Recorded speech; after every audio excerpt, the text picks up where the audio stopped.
Emma, si tu peux faire entrer les Ouais, personnes si t'en vois arriver. parfait. Bonjour à toutes et tous.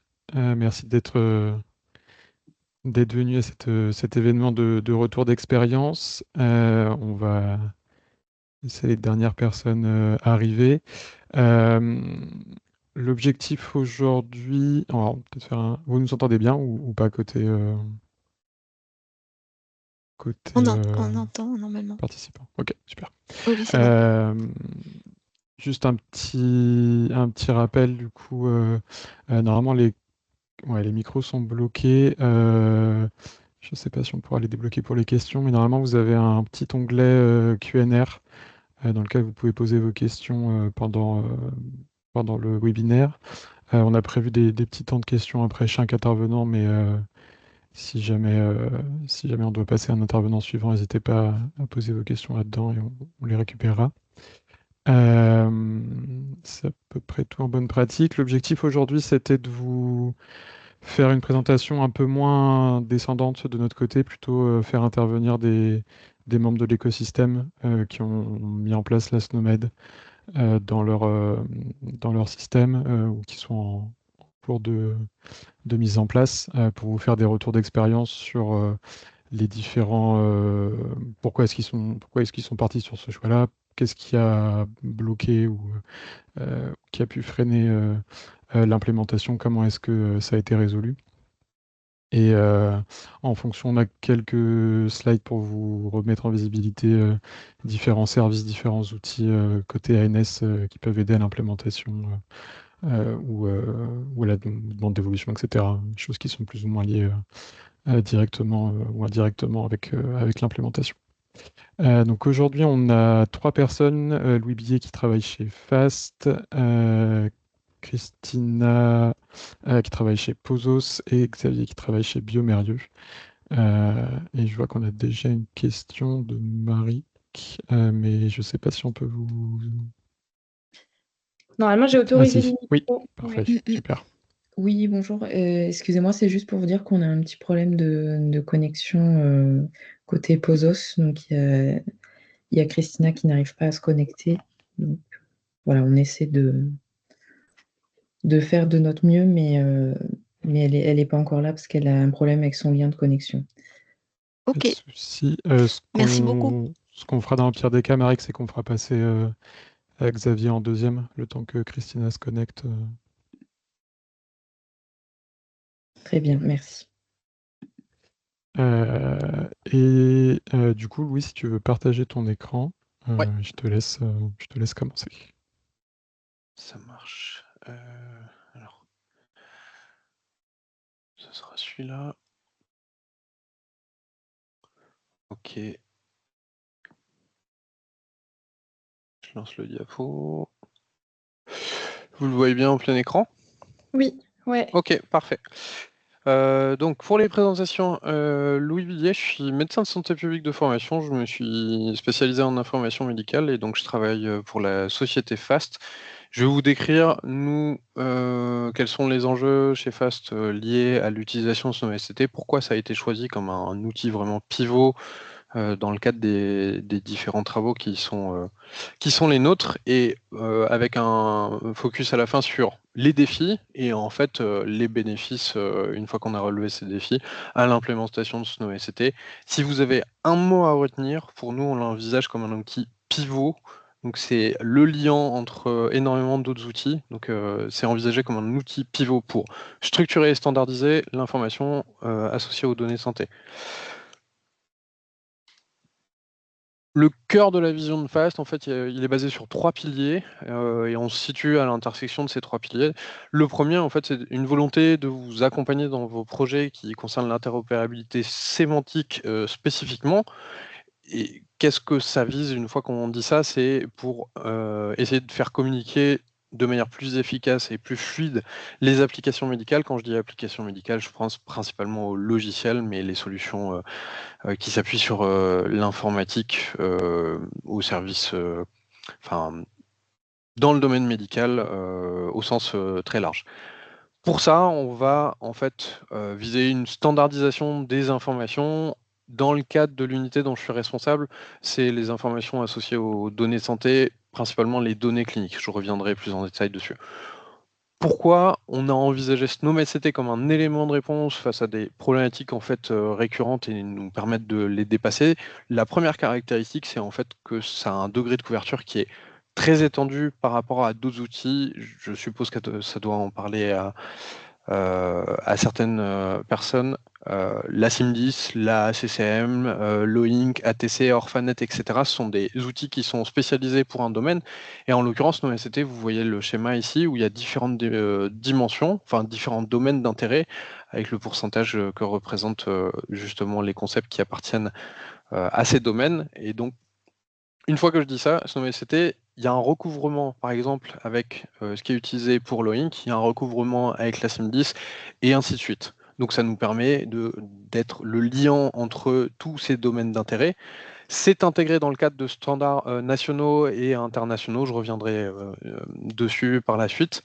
Il existe déjà des travaux en fait, qui sont effectués dans le cadre de l'écosystème SNOMED-CT, notamment la SNOMED International et les autres organismes.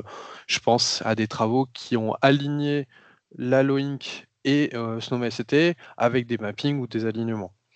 Nous, on l'envisage en fait comme un outil qui nous permet de constituer des jeux de valeurs de manière excessivement rapide par rapport à d'autres outils tels que la SIM10 où il faut que vous ayez une expertise de chaque chapitre pour être sûr de ne pas oublier quelque chose qui figure dans un autre mais qui n'y est pas, etc. Et c'est beaucoup plus facile de constituer un jeu de valeurs qui répond à une demande terrain exprimée en langage naturel. On a 2 grands cas de figure de travail chez FAST en utilisant SNOMED-CT. C'est soit on part d'une demande de terrain, soit on est en avance de phase dans le cadre d'une démarche d'innovation. Un exemple de demande de terrain, c'est des pharmaciens qui nous ont dit: «Nous, on a un problème, c'est pour savoir quel médicament pourrait substituer tel médicament qui est en difficulté d'approvisionnement».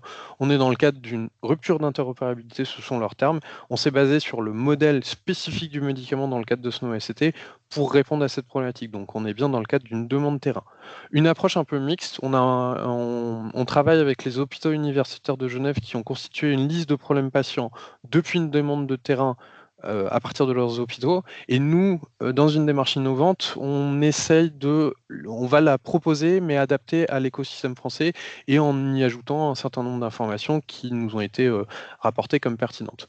Dans le cadre d'une innovation pure, il y a des aspects SNOMED-CT en fait, concernant les informations associées aux médicaments.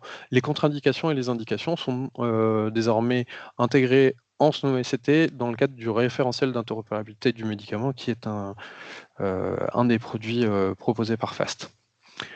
SNOMED-CT, d'un point de vue stratégique, si vous l'utilisez, vous alignez avec des choix qui ont été faits aux échelles nationales et internationales. Donc à l'échelle nationale, on peut penser au cadre d'interopérabilité des systèmes d'information en santé et les travaux dans le cadre du Ségur. À l'échelle internationale, l'espace européen des données de santé et le modèle OMOP, si ça vous parle, intègre aussi la SNOMED-CT comme vocabulaire standard. Ça vous permettra d'industrialiser vos processus de standardisation de ce qui peut être des ressources locales telles que les thésaurus, les listes, les dictionnaires à l'échelle d'un établissement et donc vous permettra de faciliter le déploiement entre vos différentes structures, les établissements de santé par exemple. Ça embarque une dimension internationale parce que c'est une initiative internationale initialement et il y a des adaptations.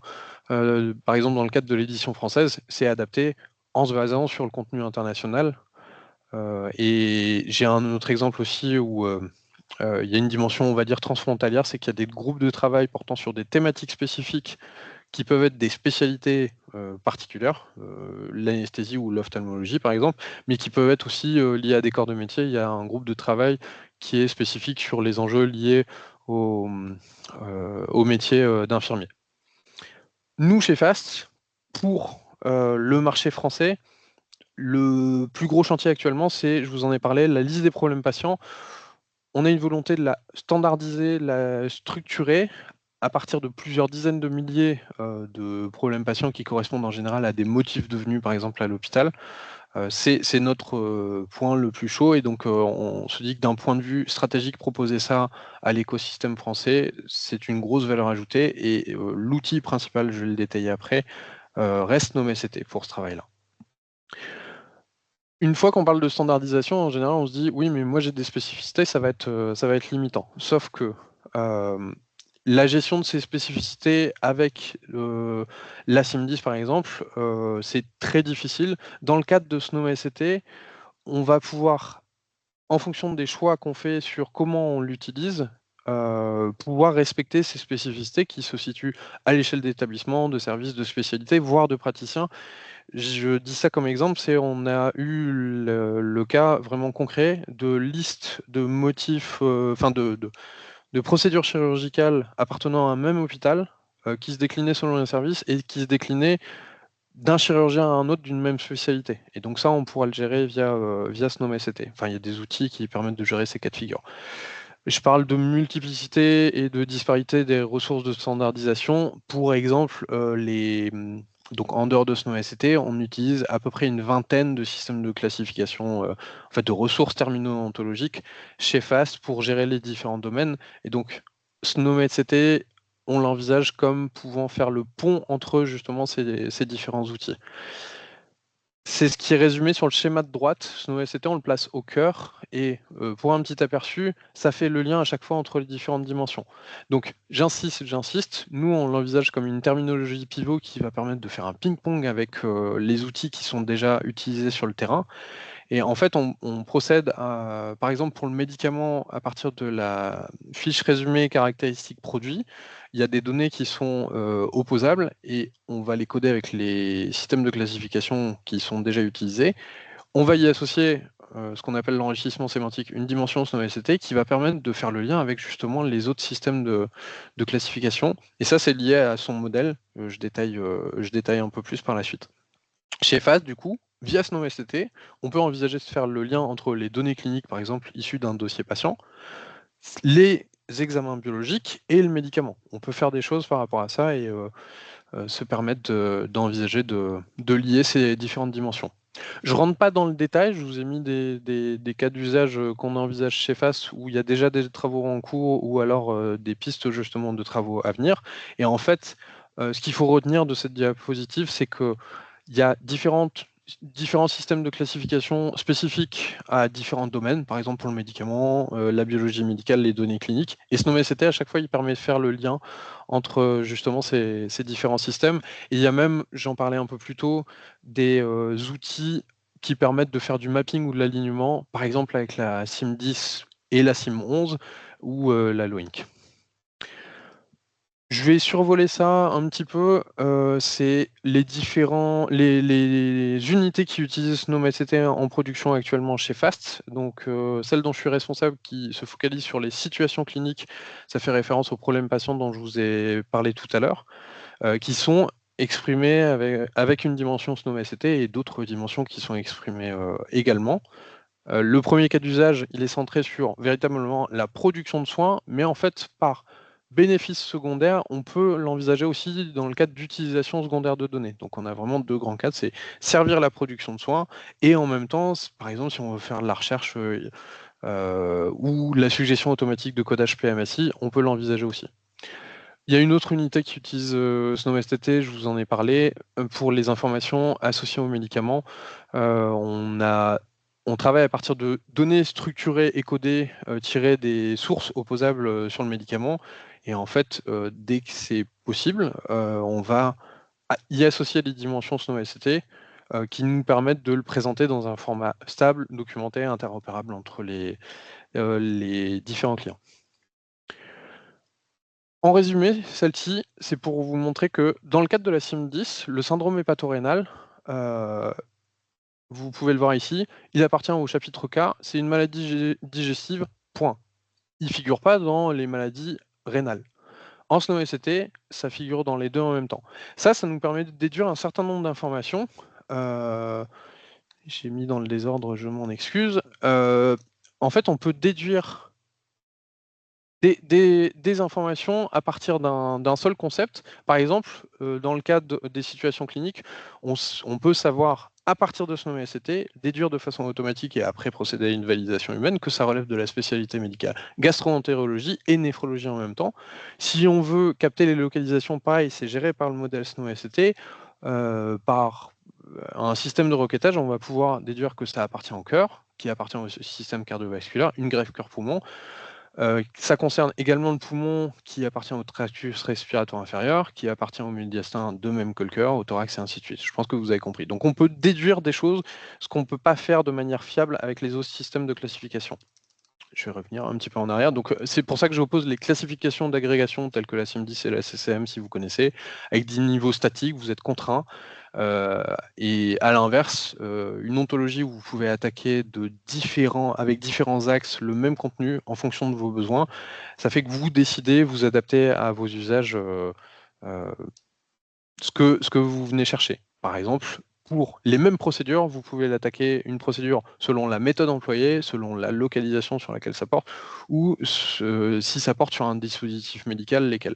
SIM10 CCM, inenvisageable, vous avez un seul axe de hiérarchie, c'est tout. Bon, ça, si vous voulez, c'est ce que je viens de dire en plus détaillé. Le support de présentation vous sera diffusé. Pour envisager les travaux sur SNOMED-SCT, vous pouvez vous dire oui, mais moi j'ai peut-être des besoins spécifiques et il y a peut-être du contenu qui n'existe pas. C'est intégré au processus, à comment est conçu SNOMED-SCT. Si vous avez des besoins sur un contenu spécifique, au sens très large, donc là c'est une adaptation de la pyramide de Maslow, la modification de contenu c'est quelque chose de possible. Si vous avez des besoins d'évolution spécifiques que vous voulez préciser, c'est possible. Votre référent c'est le NRC français. Depuis que la France a adhéré à l'organisation SNOMED internationale, donc il y a un seul référent en France, c'est le NRC. Si vous avez besoin de créer du contenu, ce qu'on a fait chez FAST dans le cadre de travaux sur le jeu de valeur, des jeux de valeur qui concernaient des concepts se rapportant à la biologie médicale, on a fait une demande de création du concept crête tibiale. Même chose, on avait identifié une imprécision dans les traductions, on a fait remonter au NRC, ça a été corrigé concernant ces deux concepts. Si vous avez des adaptations à l'échelle du contexte français par rapport au contexte international, vous pouvez également exprimer des besoins par rapport à ça. Et à savoir qu'il existe déjà des ressources préexistantes, incomplètes certes, mais avec du mapping vers d'autres ressources terminologiques. Tout ça, ça se passe sur le portail des demandes d'évolution. J'ai mis le lien là directement. Et donc, à ce moment-là, vous vous adressez au NRC. D'autres dimensions, vous pouvez gérer les synonymes ou les libellés alternatifs si un établissement et une structure et une autre n'emploient pas les mêmes termes pour un même concept, c'est géré. Je vous ai parlé du modèle lié aux médicaments. En fait, il y a des sous-modèles dans le modèle général et qui permettent de faire un certain nombre de choses. Typiquement, le lien entre les médicaments substituables, c'est entièrement basé sur le modèle spécifique de SNOMED-SCT et ça résout entièrement la problématique.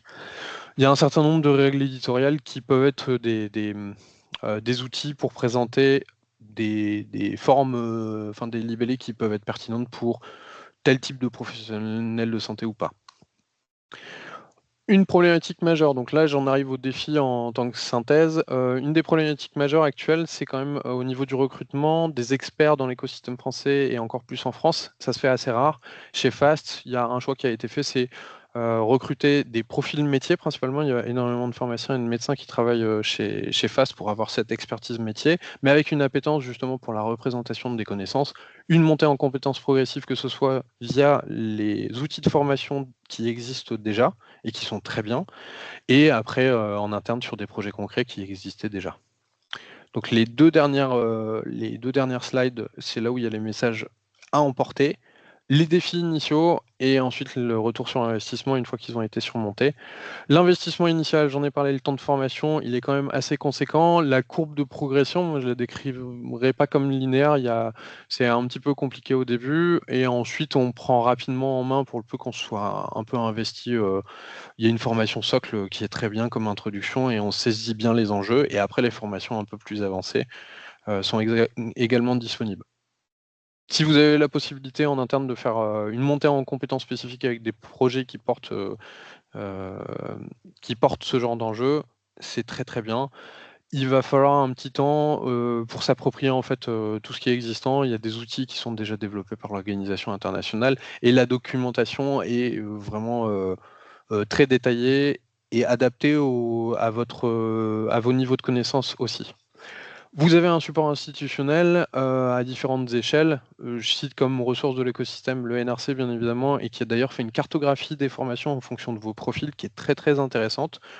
Des interlocuteurs chez SNOMED International quand il y a des besoins. Nous, on a une extension justement concernant le médicament. Pour les médicaments substituables, on est en lien avec eux parce qu'il y a des enjeux au niveau du modèle très spécifiques. Les groupes de travail dont je vous ai parlé tout à l'heure, les NRC d'autres pays qui peuvent déjà avoir travaillé sur des thématiques que vous envisagez. Toujours pareil, dans le cadre des médicaments substituables, on est en plein dedans chez FAST.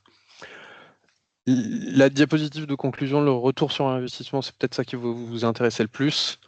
Vous pouvez, avec SnowST, constituer des ressources standards qui sont communicables facilement et compréhensibles entre les différentes structures. Il y a une dimension d'interopérabilité qui est internationale. Vous allez pouvoir envisager de constituer votre socle commun au référentiel et à vos standards de manière plus efficace avec le système de requêtage qui est plus intuitif et plus proche du langage naturel.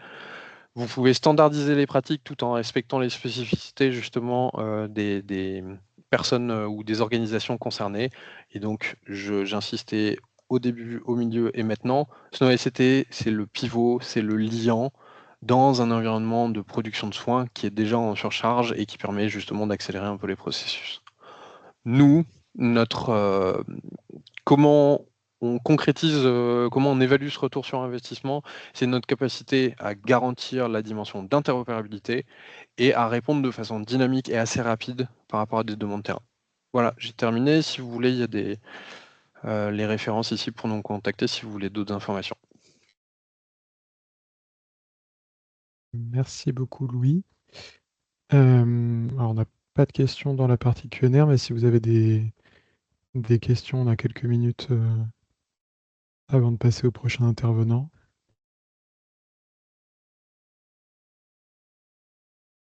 Et sinon, vous avez les infos de contact en effet de Louis. Et comme disait Louis, on vous mettra toutes les présentations et le replay à disposition. Je vois pas de questions arriver. Christina, je ne sais pas si tu as pu arriver. Oui, il me semble que Christina était connectée tout à l'heure. Ouais, je la vois pas là. Ouais.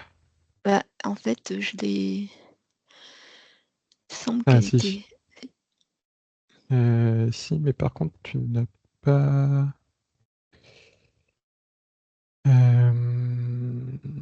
Normalement, j'ai autorisé le micro pour Christina. Je pense que. Ouais, mais je sais pas si elle pourra présenter. Parce Est-ce que que le tu peux lien. essayer... Ouais. Est-ce que tu peux essayer de partager ton écran, Christina? Ah oui, là, vous m'entendez maintenant? Oui, on t'entend. Ah, ok, bien.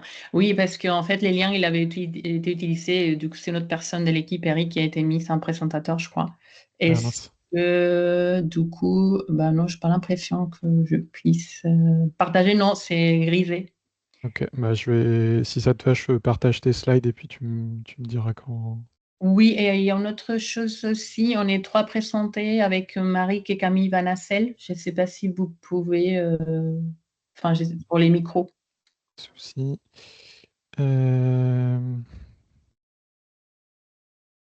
Normalement, tous les micros sont désactivés, mais c'est bon. Et la troisième personne, tu m'as dit? Alors, il y a Marie Kesverard et Camille Banazel.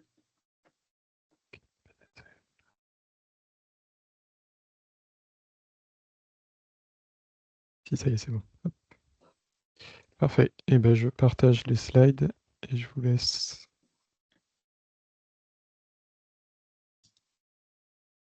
commencer. Ok, c'est bon. Ce que je trouve comment. Tac, tac.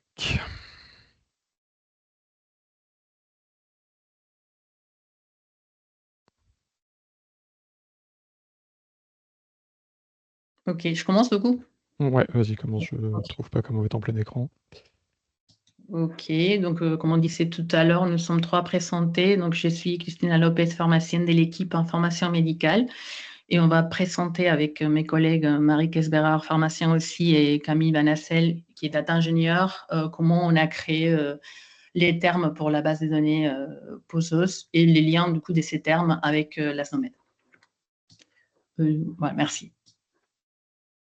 Donc, notre base de données médicale s'appelle POSOS Medical Database. Il s'agit d'une base de données structurée avec ma source RCP. Nous avons essayé de trouver des termes simples et cliniquement parlants ou accessibles pour les professionnels de santé. Et pour tous les termes des types cliniques, nous avons la possibilité de moduler ces termes plutôt simples avec donc ces termes, on va dire, principaux en créant des concepts plus concrets avec des modifieurs ou d'autres concepts qu'on va expliquer plus tard dans les slides prochaines. Et donc, les termes créés ont été liés à des différentes terminologies standardisées comme SNOMED ou SIM10. Tu peux passer à la suivante, merci. Donc, comme disait tout à l'heure, chacun de nos termes, si possible, sont liés à un concept ou terme appartenant à ces terminologies médicales. Donc, la SIM10, je pense que très connue, classification médicale codifiée et publiée par l'OMS et qui classifie les maladies. On l'a utilisée plutôt pour tous les termes qui servent à des indications. MEDRA, on l'a utilisé évidemment pour les effets indésirables. Et tous les termes cliniques, on a essayé que ça soit utilisé pour des indications, pour des alertes ou des effets indésirables. On a essayé de les lier à la SNOMED, toujours en utilisant les termes SNOMED que nous, on a trouvé plus proches au concept de notre propre terme. Oui, voilà, merci. Donc, c'est un petit dessin qui illustre les différentes bibliothèques que nous, on a créées pour notre base de données et dans notre terminologie. Donc, on a créé une première bibliothèque d'indication, une bibliothèque aussi d'alerte, que ça concerne, que ce soit des contre-indications ou plutôt des précautions d'emploi, une bibliothèque effets indésirables et aussi une bibliothèque des conduites à tenir. Et les relations entre elles, on va les voir plus en détail dans les slides suivantes. En tout cas, ce qu'il faut retenir, c'est que toutes ces bibliothèques-là, ils sont en commun, qu'on a des conditions principales, comme je disais dans les slides précédentes, un peu plus concrètes, parlantes. Et après, on a des conditions associées qui vont un peu préciser cette condition principale. Et après, on a aussi des modifieurs, des critères patients, etc. Et c'est plutôt les termes conditions principales et conditions associées qui sont, que nous, on va essayer de délier, d'établir un lien avec les SNOMED-CT. Et du coup, pour les slides suivantes, on rentre plus dans les exemples, les relations entre bibliothèques, et je passe du coup la main à Marie. Donc, comme vous l'a dit Christina, notre terminologie, elle est organisée en bibliothèques et chaque type d'annotation a ses propres bibliothèques. Donc, par exemple, pour les indications, on va avoir une bibliothèque de conditions principales et de conditions associées. Donc ici, on a un exemple qui est illustré d'un médicament qui est indiqué dans le cas d'épisodes maniaques récidivants, dans le cas de troubles bipolaires. Et donc ici, notre condition principale, ça va être l'indication principale qui est l'épisode maniaque récidivant. Et la condition associée à cette condition principale, ça va être le trouble bipolaire. Et donc, on a le même schéma d'annotation pour les effets indésirables et les contre-indications et précautions d'emploi.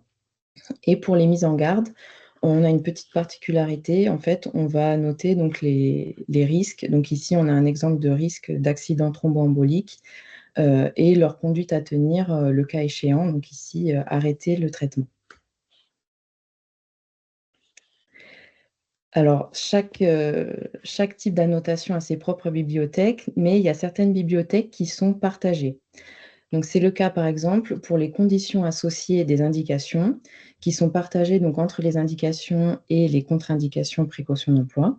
Et c'est le cas également pour les conditions principales des effets indésirables, qui sont partagées avec les risques des mises en garde. Donc, pourquoi on a décidé de faire ce choix? Tout simplement parce que souvent dans les RCP, donc comme vous pouvez le voir sur la diapo ici avec 2 extraits, les effets indésirables les plus fréquents ou les plus graves sont souvent repris dans la partie mise en garde et précaution d'emploi.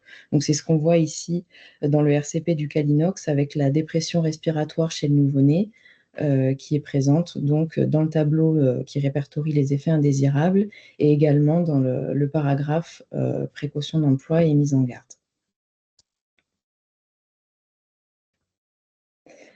Donc en pratique, sur notre application, donc, quand on fait une requête avec, donc on a une ordonnance avec 3 médicaments qui sont l'isotrétinoïne, l'ivosidenib et le Kymriah, et notre patient qui a un terrain particulier qui est insuffisant rénal.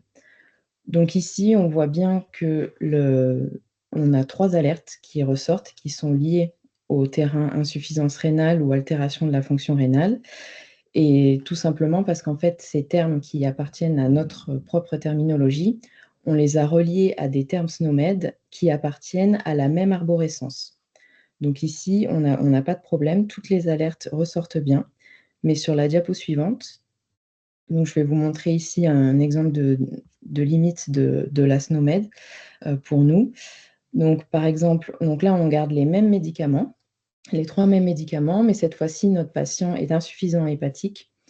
Et ce qu'on voit, c'est que seules les alertes pour l'isotrétinoïne et l'ivosidenib ressortent, donc qui sont des alertes liées à l'insuffisance hépatique, mais l'alerte altération de la fonction hépatique qui existe en tant que précaution d'emploi pour le Kymriah ne sort pas, tout simplement parce qu'on l'a relié au terme SNOMED fonction hépatique anormale, qui appartient à l'arborescence finding et qui est une arborescence différente de celle de l'insuffisance hépatique, qui est une arborescence disorder. Donc, pour essayer de pallier à ce genre de problème, pour l'instant, on est obligé de faire des mappings manuels. Et donc, pour la partie un peu plus technique, je passe la main à Camille. Ouais, du coup, je vais vous parler un petit peu plus de ce qui se passe au niveau de l'algorithme donc qu'on utilise dans notre API d'analyse d'ordonnance, donc ce qui correspond au visuel que Marik vient de vous présenter. Donc, dans notre API d'analyse d'ordonnance, on utilise la SNOMED comme terminologie médicale de référence, c'est-à-dire qu'on essaye de coder donc les pathologies du patient en SNOMED.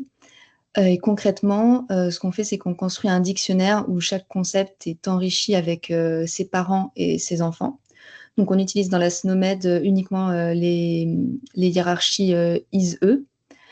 Et ça nous permet, lorsqu'un utilisateur interroge l'API pour donc des effets indésirables, des contre-indications ou des allergies, d'élargir automatiquement la requête. Donc, par exemple, si un patient est enregistré avec une insuffisance rénale, on ne va pas se limiter à ce code précis, on va aussi aller chercher toutes les alertes qui sont associées à ses enfants, donc ici l'insuffisance rénale chronique ou aiguë, ainsi qu'à ses parents, donc maladie du rein. Et de cette manière, on arrive à couvrir un spectre plus grand. Donc même si le code utilisé pour coder la pathologie du patient n'est pas au même niveau de granularité que le code qu'on a utilisé pour coder l'alerte dans notre base de données. Donc c'est un algorithme qui est assez simple. Donc comme je l'ai dit, on utilise un seul type de lien de la SNOMED, donc les liens ISE. Mais c'est un algorithme qui du coup nous permet d'avoir plutôt des performances, que l'API reste assez rapide du coup. Et c'était une de nos contraintes principales quand on l'a développé. Voilà.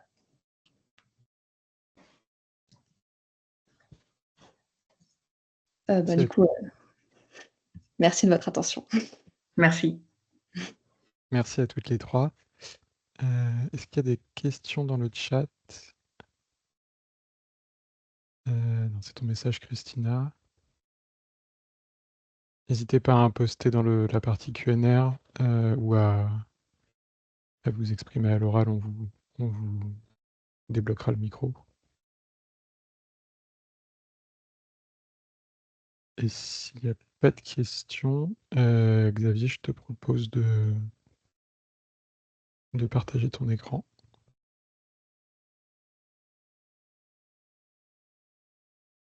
En mute, Xavier. Oui, et si je démute, ça va aller mieux. Ouais, vous m'entendez bien? Oui. Ok, c'était parfait. Bien, Le retour. Attendez, excusez-moi, j'ai un message intempestif qui apparaît là-bas-dessous. On va essayer de le faire partir, voilà. Donc, Biomérieux, le retour d'expérience de Biomérieux sur SNOMED. Ma présentation va s'articuler sur 3 points. Je ne peux pas ne pas vous parler de Biomérieux et du hub d'interopérabilité que l'on met en place, qui est un middleware de microbiologie. Ensuite, on parlera de SNOMED et des points que nous avons identifiés comme des points clés, des points positifs et des points limitants. Biomérieux, c'est une entreprise de diagnostic in vitro. Donc, Biomérieux est une entreprise qui conçoit, développe, fabrique et commercialise des systèmes de diagnostic, donc des appareils utilisés dans les laboratoires, basés sur des technologies soit d'immunoessais, soit de biologie moléculaire, soit de microbiologie. C'est une entreprise qui est présente au niveau mondial, dans 45 pays, sachant qu'il y a des distributeurs dans 160 pays au total. Vous pouvez voir que c'est une entreprise qui a un nombre de sites de R&D et de sites de production assez importants, qui sont répartis sur tous les continents.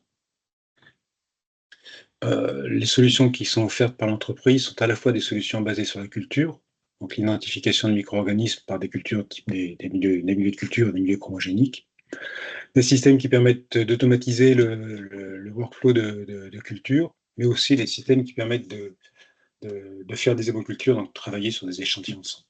On va trouver ensuite, à côté de cela, des systèmes qui sont purement orientés identification, qu'il s'agisse de grammes, qu'il s'agisse de techniques basées sur du Malditov, encore une fois des techniques de culture validantes. Pour l'antibiogramme, on va aussi retrouver des techniques basées qui sont soit des techniques manuelles ou des techniques automatisées, voire des techniques qui permettent directement de faire de l'antibiogramme sur des bouteilles d'hémoculture positives.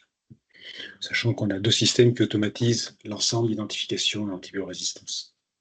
Antibiogramme, pardon. On va retrouver des produits d'immunoessais et des systèmes de biologie moléculaire, qu'il s'agisse de tests syndromiques ou de tests à faible complexité. Vous voyez que dessous, on parle d'un système qui s'appelle Vision Suite, qui est un ensemble de logiciels permettant d'analyser les données produites dans les laboratoires. L'un d'eux est un middleware qui s'appelle Maestria. Et ce middleware Maestria va faire le lien entre un ensemble de systèmes et l'informatique du laboratoire. Vous voyez des systèmes de microbiologie. On commence maintenant à voir des systèmes de biologie moléculaire. Et Maestria permet de connecter des systèmes d'autres fabricants. On peut connecter des systèmes qui ne soient pas de la galaxie Gamérienne. Maestria peut parler avec l'ULIS en HL7. Dans ce cas-là, on prend du HL7 2.5. Typiquement, les profils LAW et d'IHE, aussi connus sous le nom de CLSI Auto 16. Dans ce cadre-là, Maestria, dans un flux HL7 IHE, peut envoyer les codes LOINC vers l'ULIS. On a commencé par LOINC, on fera une parenthèse tout à l'heure, lorsqu'on va rentrer, avant d'attaquer SNOMED, vraiment, on fera une parenthèse sur LOINC. Avant d'attaquer SNOMED, il est aussi logique de passer par LOINC dans notre cas, puisque LOINC est particulièrement bien destiné pour décrire les tests de biologie, les tests de laboratoire. Finalement, pourquoi est-ce que l'on a pris du temps sur l'interopérabilité? L'objectif pour nous est de répondre et d'anticiper les besoins de nos clients. On voit maintenant les demandes que l'on a souhaité anticiper lorsqu'on a commencé à travailler là-dessus il y a une dizaine d'années, des demandes de nos clients pour faciliter et fiabiliser le rendu du résultat du système de diagnostic vers le LIS, vers le système de laboratoire, l'informatique du laboratoire. On voit aussi maintenant des demandes pour préserver la valeur des données au cours de la chaîne de traitement et aussi d'aider à leur agrégation, à l'analyse de ces données. Comme ce qui a été présenté par les 2 interlocuteurs précédents, utiliser les standards SNOMED, LOINC via des flux HL7 est un bon moyen pour faciliter l'interopérabilité des données, la connexion, avoir des données qui soient standardisées, facilement agrégeables et interopérables. Et depuis un tout petit nombre d'années, on voit une demande croissante de connexions basées sur HL7, et on voit une demande croissante de code LOINC. Ça a été anecdotique, ça ne l'est plus. Ce qui est encore anecdotique et émergent, ce sont des demandes de code SNOMED. On n'a pas encore eu de demande de code SNOMED en France, par contre on en a eu pour nos voisins allemands et espagnols. C'est la situation que l'on a sur SNOMED actuellement et celle que nous avions sur LOINC il y a une dizaine d'années. Donc je suis tout à fait persuadé que dans un petit nombre de temps, les besoins de SNOMED vont être standards comme les besoins de LOINC sont en train de le devenir. Ensuite, on a souhaité répondre, mais aussi anticiper les demandes réglementaires. En France, c'est les demandes de la feuille de route du numérique en santé, la doctrine technique du numérique en santé qui demande du LOINC à la sortie du laboratoire. Je ferai un focus, on va en parler dans l'année suivante. Donc la sortie du laboratoire, on demande du LOINC. L'Europe, à travers le Health Data Space, le Data Act, mais aussi la réglementation dérivée d'air, est en train de pousser très fortement pour que l'interopérabilité, l'usage des terminologies standards, LOINC, SNOMED, j'aurais pu rajouter UCUM, mais aussi les codes UDI, les codes d'identifiant unique, soit de bout en bout dans la chaîne de traitement. Le Health Data Space veut permettre aux patients d'être soignés dans tous les pays et est en train de pousser pour que l'interopérabilité commence le plus tôt possible dans la chaîne, la chaîne alimentaire de la donnée laboratoire. On voit la même chose en Amérique du Nord, avec la FDA, l'USCDI, qui pousse qui a les mêmes problèmes et les mêmes causes produisant les mêmes effets.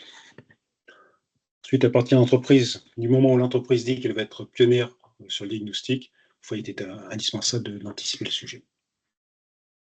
Je vous ai dit ici que, en tout cas en France, et on le voit en Europe, l'OINC est demandé, on le voit aux US aussi, l'OINC est demandé à la sortie du laboratoire. Nous avons pu profiter du meeting LOINC qui était en 2022 organisé en France avec le sponsoring de l'entreprise pour faire un travail commun avec Roche, où à la fin de notre présentation, nous disions que nous étions convaincus que l'interopérabilité des données de laboratoire commence à la source de la donnée, donc au système de diagnostic in vitro.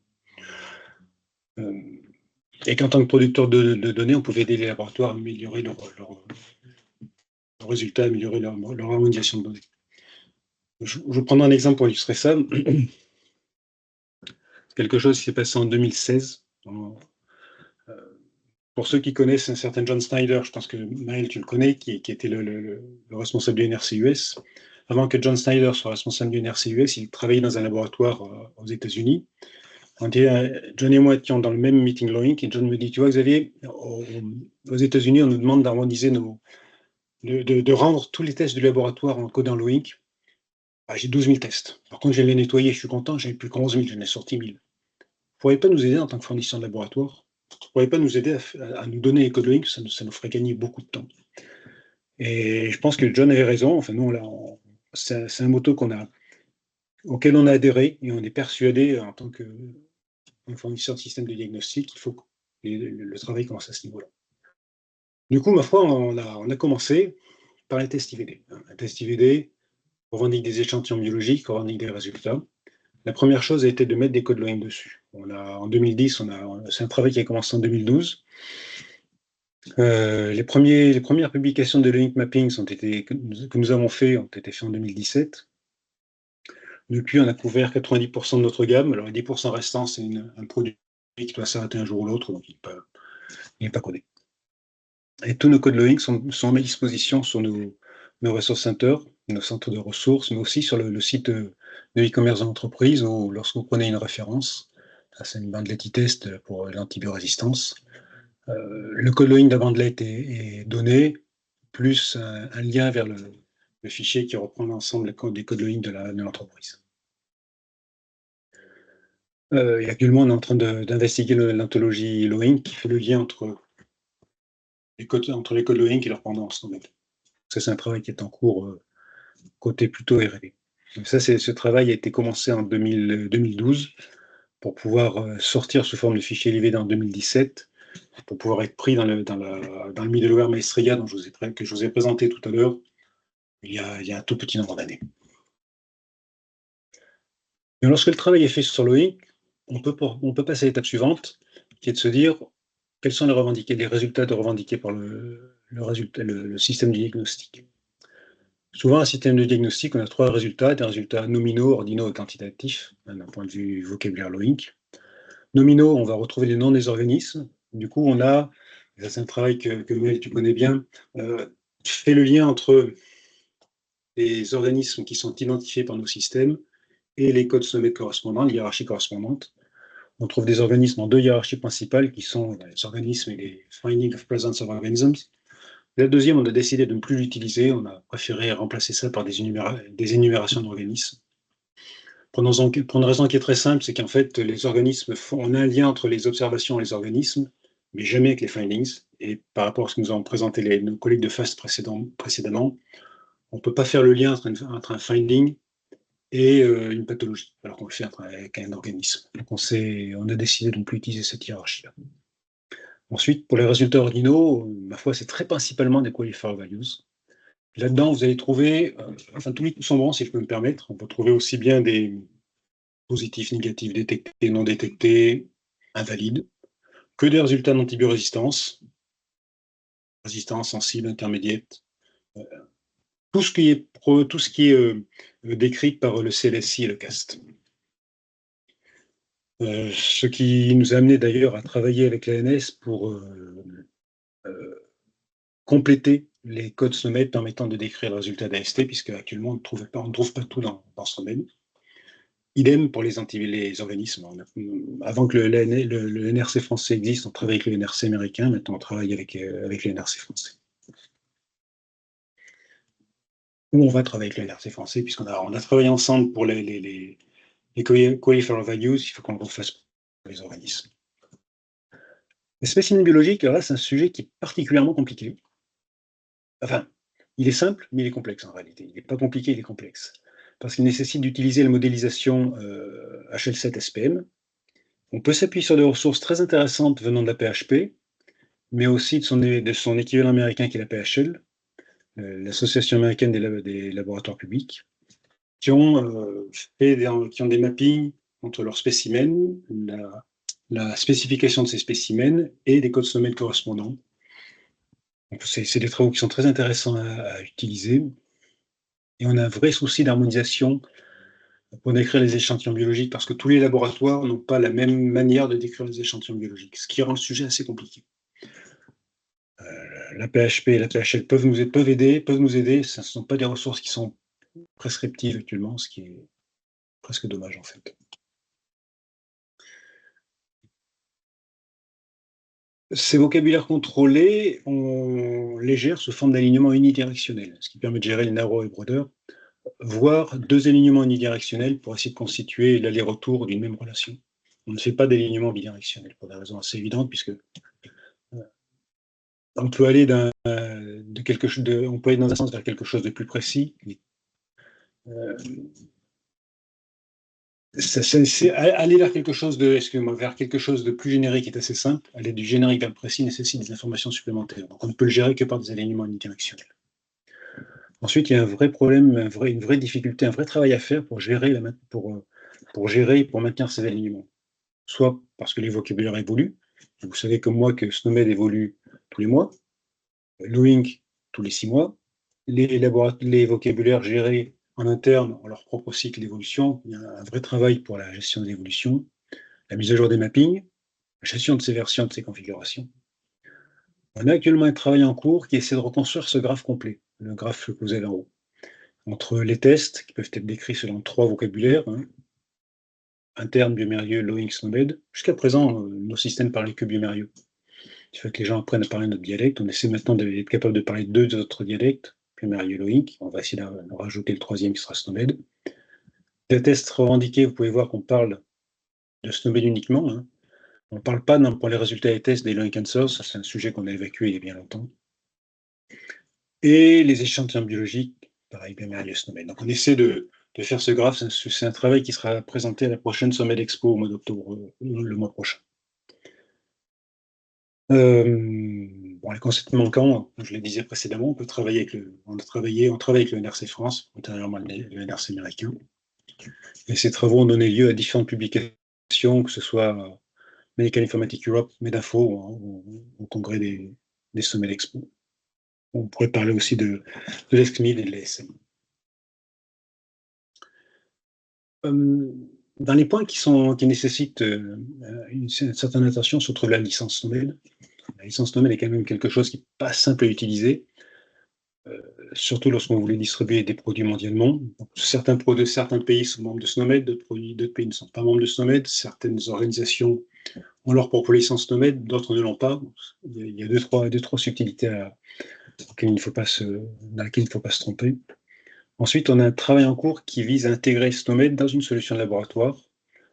Pour ne pas citer le middleware dont je vous parlais précédemment. Là, il y a un vrai sujet d'engineering pour amener SNOMED dans un composant logiciel, sachant qu'il faut amener des éléments de vocabulaire contrôlés, il faut suivre l'évolution des vocabulaires, l'évolution des éléments, mettre l'ensemble à jour sur le terrain régulièrement, tout en respectant les cadres réglementaires concernés. C'est essentiellement l'engineering et du juridique, mais enfin, c'est pas l'engineering et du juridique qui se fait sans difficulté. Donc, il y a un vrai travail en cours qui va nous demander du boulot pour encore un petit peu de temps. Mais c'est quelque chose sur laquelle nous travaillons beaucoup. Point positif, bilan de notre expérience. Première chose qui nous a très longtemps embêté, c'est que l'interopérabilité n'était pas toujours au cœur des préoccupations, voire même pas souvent. C'est un truc qui est en train de changer. D'une part, l'attente des laboratoires a beaucoup évolué, et le HDS va amener énormément d'évolution. On voit cette spécification des Electronic Health Record System tel que le HDS est défini, qui est très vaste, et qui implique aussi tout système IVD revendiquant une interopérabilité avec un EHR tel que le HDS le définit, qui va devoir implémenter des standards d'interopérabilité. Donc le sujet devient vraiment prégnant partout. Ça, c'est une bonne nouvelle. C'est aussi une nouvelle à laquelle nous étions tout à fait favorables. Donc, Marie ne se plaint pas, au contraire. En considérant que c'est une très très bonne évolution. Si on fait un focus sur SNOMED, ce qui a été dit par nos collègues de FAST tout à l'heure, je ne peux que redire la même chose. Il y a un vrai travail de formation des équipes. Monter en compétence sur SNOMED, c'est quelque chose de long, d'onéreux, parce que ça prend du temps. Alors, si ça prend du temps, ça coûte cher. Et il faut maintenir la compétence à jour. Donc, il faut continuer à se former, ça prend aussi du temps. Ça nécessite que vous ayez des projets sur lesquels travailler. Si on se forme sans avoir de cas d'application, vous êtes garanti que votre formation va devenir caduque en peu de temps. Donc, il faut vraiment se former, il faut prendre du temps. Il faut avoir des ressources qu'on peut dédier dessus. Et il faut aussi maintenir les éléments métiers qui embarquent SNOMED. Il faut maintenir ces éléments métiers à jour, et ça va demander du travail aussi. Ce n'est pas quelque chose qui est anodin. Et par contre, ce n'est pas infaisable. Chez nous, il n'y a pas une équipe de 25 personnes qui est dessus, il y a 3, 4 personnes qui sont compétentes. Ça permet de faire énormément de choses. Le point positif, c'est qu'il y a des formations qui existent. Si on a besoin de se former, il faut que les formations existent. Coup de bol, elles sont là. Je ne paraphraserai pas ce que nous a dit notre collègue de FAST tout à l'heure, mais la structure ontologique de SNOMED est fabuleuse. On peut vraiment faire un très beau travail d'association de concepts, d'association pour aller du test de laboratoire jusqu'à la pathologie. Il y a des super bons modèles qui peuvent être démontrés. On peut associer très bien les données du diagnostic aux données du dossier médical. C'est vraiment un super outil. Ensuite, il y a un écosystème qui est très riche et réactif autour de SNOMED. Ça nécessite de s'impliquer. Si vous impliquez pas dans un écosystème, ça réagira beaucoup moins que si vous y impliquez. Donc ça nécessite aussi un vrai travail pour s'impliquer dans un écosystème. Ça va avec la formation dont je vous parlais précédemment. Ensuite, l'interaction avec l'ANS. Je suis désolé, mais je reconnais qu'on travaille bien ensemble, mais c'est un vrai plaisir. Ensuite, l'évolution conjointe avec Loïc est très intéressante. Jusqu'à présent, on regardait uniquement Loïc. Là, maintenant, on commence à avoir vraiment un vrai maillage Loïc-SNOMED. On n'a plus deux SDO, deux terminologies dos à dos. On a vraiment deux systèmes qui travaillent ensemble, et ça, c'est très bien. Dans les points limitants, SNOMED, c'est compliqué, hein, c'est le pendant de la formation. C'est un niveau de complexité qui n'a rien à voir avec la simplicité de Loïc. Souvent, on dit Loïc est compliqué. Ah ouais, il y a six dimensions. Oui, enfin, les 6 dimensions de Loïc, ça n'a rien à voir avec le modèle conceptuel de SNOMED, ça n'a rien à voir avec la structure des 19 hiérarchies, ça n'a rien à voir avec les langages ECL et MRCN pour s'y retrouver. On n'est pas dans le même niveau de complexité, on n'est pas non plus dans le même niveau de possibilité. On va avoir un truc simple qui fasse tout, on ne peut pas tout avoir. Mais c'est un sujet qui nécessite d'y faire attention. Toutes les hiérarchies n'ont pas un modèle conceptuel pertinent. Si on prend le cas des organismes, c'est un euphémisme de dire que le modèle conceptuel est une véritable carence, et je ne parle pas des qualifier values, il n'y en a même pas. Parfois, SNOMED est éloigné de nos préoccupations. Si je parle de la microbiologie clinique, la percée des solutions de séquençage de la génétique microbienne, SNOMED est à des années-lumière du sujet. SNOMED est en train de se mettre sur la génétique humaine. Il n'a pas encore abordé le sujet de la génétique microbienne, ni du séquençage en diagnostic, que ce soit en virologie, en mycologie, en microbiologie, ça c'est quand même quelque chose qui, de mon point de vue, est vraiment manquant. Voilà tout ce que j'avais à vous raconter. À votre disposition pour toute question. Merci Xavier. Donc, encore une fois, si vous avez des questions, je vois que Christina t'a répondu. Parfait. On avait une question sur la partie Posos dans la partie QNR. Je vois pas de questions arriver sur la partie Biomérieux, mais n'hésitez pas, dans la suite à les poser ou à recontacter les différents intervenants par mail. Mais la question qui était posée à Posos, c'est pourquoi utiliser SNOMED, pourquoi pas une utilisation directe de SNOMED? Chez nous, on s'est posé la même question. On s'est dit qu'il était très compliqué d'avoir un lien fort par construction avec quelque chose qui est développé ailleurs. Si ça bouge en SNOMED d'une manière qui nous gêne, on est tout de suite contraint. On s'est posé la même question. On a préféré utiliser notre propre vocabulaire et l'aligner par derrière. C'est une vraie bonne question. Tout à fait. Oui, c'est la problématique de la mise à jour aussi récurrente, c'est que c'est ce que tu disais, c'est que ça demande quand même d'avoir une équipe qui suit les mises à jour. Est-ce que la mise à jour a un impact? Est-ce qu'on les suit tous les mois ou est-ce qu'on a un rythme plus espacé? Et du coup, en effet, est-ce que ça vaut pas plus le coup d'avoir un espèce de tampon entre les deux pour pallier? Je vais partager mon écran. On a récupéré quelques slides pour revenir un peu sur des points qui ont été identifiés par les différentes intervenantes et intervenants. Alors, on va peut-être pas tout passer, mais tac.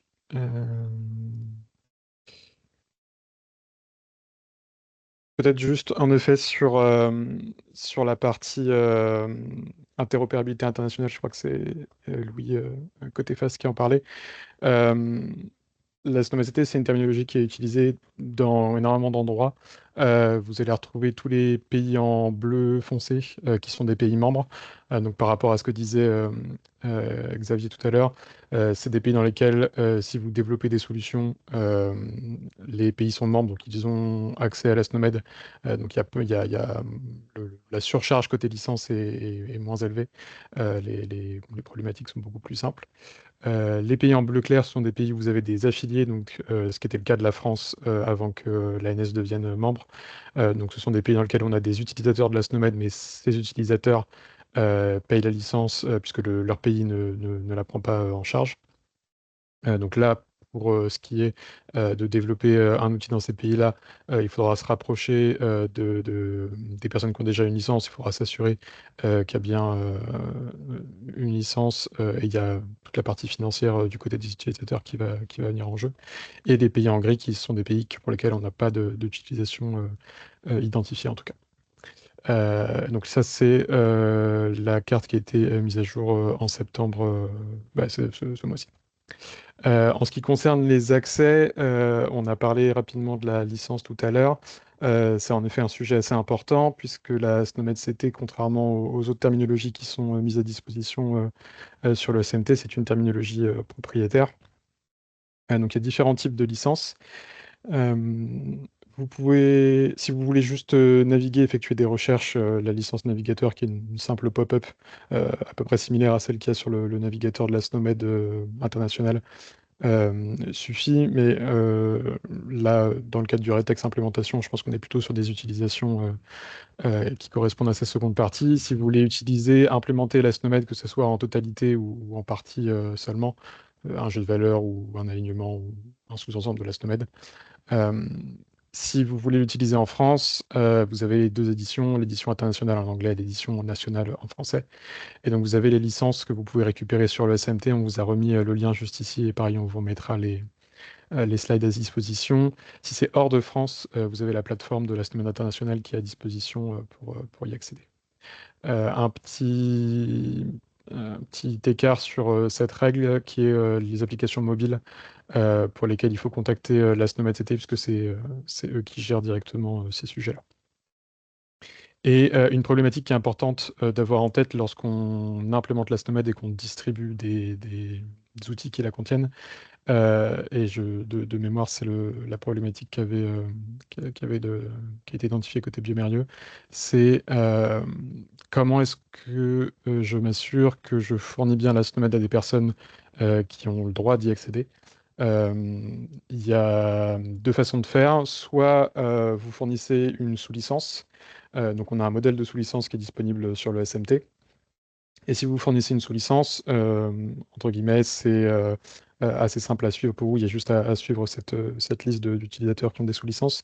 Mais vous êtes assuré que vous êtes dans la partie légale, entre guillemets, de ce qu'il faut se faire. La personne, elle reçoit sa sous-licence avec votre outil et elle a le droit d'utiliser la SNOMED de votre outil via cette sous-licence.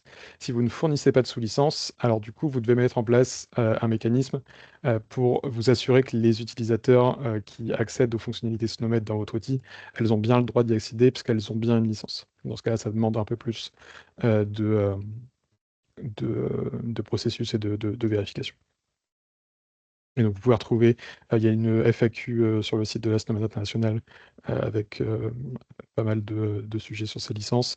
N'hésitez pas à nous contacter si vous avez des questions sur ce sujet-là ou à contacter la SNOMED. Ça fait partie des missions de l'ANS. En termes de moyens d'accès, vous allez retrouver différentes choses. Les navigateurs de la SNOMED International, on a un navigateur qui est mis à jour tous les mois et un navigateur Daily Build qui est mis à jour tous les jours. Côté édition internationale, vous allez pouvoir retrouver les éditions nationales de différents pays, notamment celle de la France.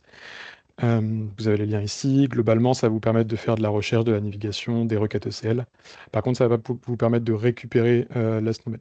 Pour ça, il faudra passer sur le SMT. Vous avez l'édition internationale en anglais qui est disponible. Vous pouvez la télécharger. Vous pouvez gérer les licences vis-à-vis de cette édition. Y accéder via les API Fire. Et pour l'édition française, elle est donc aussi disponible en téléchargement. Vous pouvez gérer les licences et les API Fire. Mais en plus, vous allez avoir la recherche, la navigation et les API REST. Et encore une fois, on vous a remis les différents liens. Je reviens peut-être rapidement sur l'édition nationale, mais globalement, c'est une extension de l'édition internationale qui est maintenue par les différents NRC, maintenue par l'ANS en l'occurrence. Et donc, si vous avez des mises à jour, des demandes de modification à faire, ça passe par nous, puisque c'est nous qui gérons le contenu directement de l'édition française. Et si vous avez des demandes de modification, comme le disaient Louis et Xavier, que ce soit côté national ou international, ça passe aussi par nous. Au niveau de l'international, on fait le pont entre vous et la SNOMED. Ça nous permet de nous assurer que toutes les infos sont bien présentes dans votre demande, que la demande, elle peut pas être gérée plutôt à l'échelle nationale ou internationale. Et ça vous évite, vous, d'avoir à vous demander si c'est plutôt national ou international.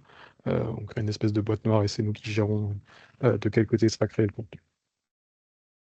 Et vous avez le cycle de publication de la SNOMED qui est actuellement en cours en France, avec en bleu à chaque début de mois l'édition internationale qui est publiée, et en rouge, donc une fois par an en juin, fin juin, l'édition nationale qui est dépendante de l'édition internationale du mois de mai précédent. Aujourd'hui, on est sur une publication annuelle pour l'édition nationale pour des raisons de ressources de taille d'équipe, mais il y a une volonté à terme d'avoir une publication un peu plus récurrente. Quelques outils qui peuvent vous aider. Louis avait déjà mis le lien, mais les Request Management Portal, qui est le portail de demande d'évolution, on vous a remis le lien. Il n'est pas disponible cette semaine puisque les différents outils de la SNOMED sont en train d'être mis à jour. Et donc, notamment sur celui-ci, vous allez avoir une interface un peu plus récente. La partie authentification sera un peu plus simple aussi. Je vais revenir là-dessus sur une slide suivante. Mais globalement, les fonctionnalités restent les mêmes. Vous avez différents types de requêtes avec un formulaire à chaque fois. Nous, on reçoit un ticket et on interagit avec vous, savoir s'il y a des choses à modifier, à compléter, préciser votre besoin. Soit on le met en place si ça concerne l'édition nationale, soit on fait le pont avec la SNOMED et on vous tient au courant de l'avancée du ticket. En termes de documentation, justement, la SNOMED a changé tous ces outils récemment, là, en septembre. Il y a maintenant la possibilité, enfin, ils ont mis en place ce qu'ils appellent un compte unique SNOMED international avec un tableau de bord SNOMED.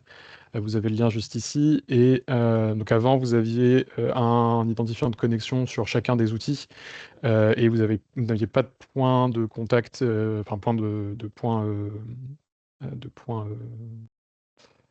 de référence unique pour tous ces outils, tous ces espaces de documentation. Maintenant, c'est le cas. Donc vous avez, en appuyant sur ce petit bouton avec les petits carrés, là, vous avez un menu qui s'affiche, et dans lequel vous avez accès aux différentes documentations en bleu et aux différents outils en violet, vert, jaune et rouge. Donc le dashboard est personnalisé. Vous avez accès à il y a des icônes que vous aurez en plus par rapport à d'autres personnes parce que vous avez accès à un outil en plus et vous ne verrez pas les outils qui ne vous intéressent pas parce que vous n'y avez pas encore accès. En bleu, vous allez retrouver ce qu'on avait avant, donc, qui est l'espace Confluence, donc, qui a été divisé entre SNOMED Docs et SNOMED Spaces. Vous avez un nouvel outil qui est un outil de discussion au sein de la communauté SNOMED, qui est le SNOMED Forums. Vous avez toujours la partie e-learning. Vous allez retrouver les différents navigateurs, les stats, etc. Et ensuite, c'est la partie outils, le Snap to SNOMED dont parlait Xavier de mémoire. Et vous allez pouvoir notamment retrouver directement le RMP ici pour vous connecter et envoyer des demandes de modification. On vous a remis différents QR codes, la documentation de l'ANS dans laquelle vous allez pouvoir retrouver des recommandations sur les formations, justement, on en a beaucoup parlé. Donc il y a la plateforme d'e-learning. Maintenant que la France est membre, les cours sont gratuits, les certifications le prix des certifications est diminué de moitié. Mais les cours sont gratuits. On vous a fait des tableaux en effet de recommandations en fonction des profils. Si jamais vous voyez qu'il y a des choses qui vous semblent un peu étranges sur ces tableaux-là, n'hésitez pas à nous faire des retours, parce qu'on les a fait en fonction de notre expérience à nous et en discutant un peu avec la SNOMED, mais si jamais vous avez des retours à faire, n'hésitez pas, ça permet un peu d'enrichir les ressources mises à disposition. La plateforme d'e-learning, SNOMED Spaces, SNOMED Docs, SNOMED Forum dont je parlais juste avant. Le portail d'aide à l'implémentation, c'est un peu le sujet du webinaire. C'est un portail qui a une mine d'informations. Il y a une équipe qui est dédiée depuis quelques années maintenant sur ces sujets-là côté SNOMED. Ils peuvent mettre en place des formations au sein de vos services. Ils ont pas mal de démos pour vous montrer ce qui est possible de faire. Tous les outils de la SNOMED, toutes ces démos, elles sont disponibles sur leur Git en open source, donc vous pouvez repartir de ce qui a été fait pour pas partir from scratch. C'est vraiment, on vous conseille d'y aller, c'est vraiment une mine d'informations là-dessus. Et vous avez donc un mail de support spécifique implémentation si vous avez des questions. Vous pouvez passer par nous aussi, n'hésitez pas. Un dernier point, il y a une information qui est sortie récemment sur le SNOMED Forums, qui est la mise à disposition de ce qu'on appelle le framework de maturité de l'implémentation. Donc vous avez différents liens, ici avec pas mal d'infos sur ce qu'est le framework, ici une démo et ici le GitHub avec le code source de l'outil si jamais vous voulez le personnaliser ou personnaliser l'affichage qui en ressort.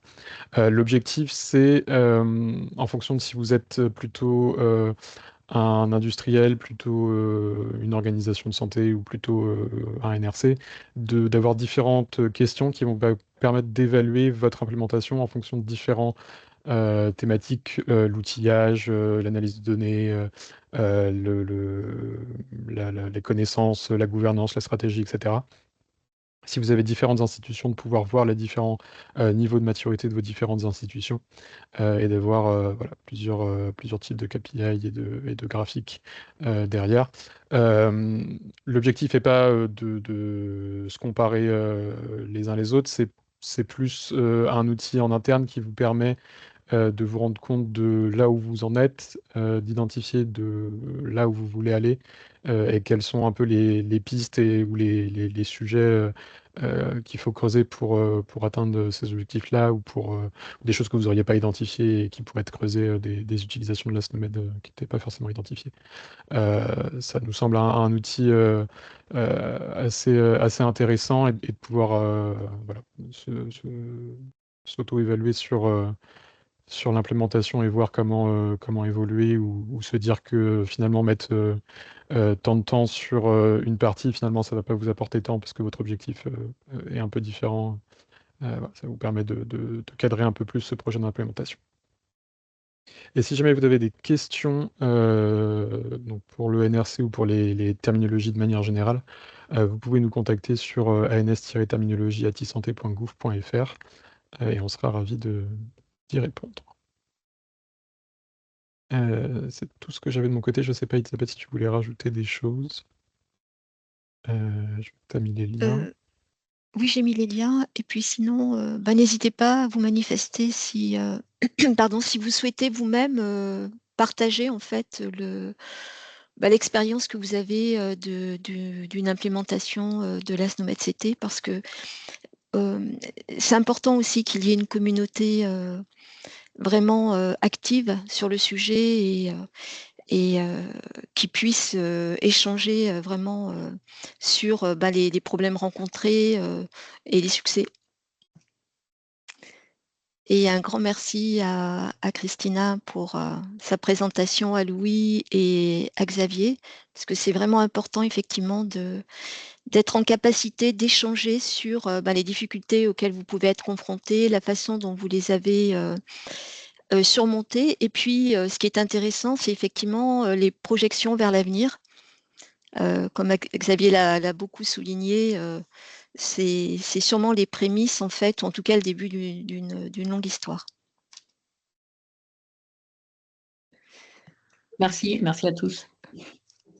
Oui, merci beaucoup, Xavier, Louis, Christina, Marie et Camille pour vos présentations. Merci à vous. Merci à vous. Merci. Merci beaucoup. Merci beaucoup. Au revoir. Au revoir. Au revoir. Au revoir.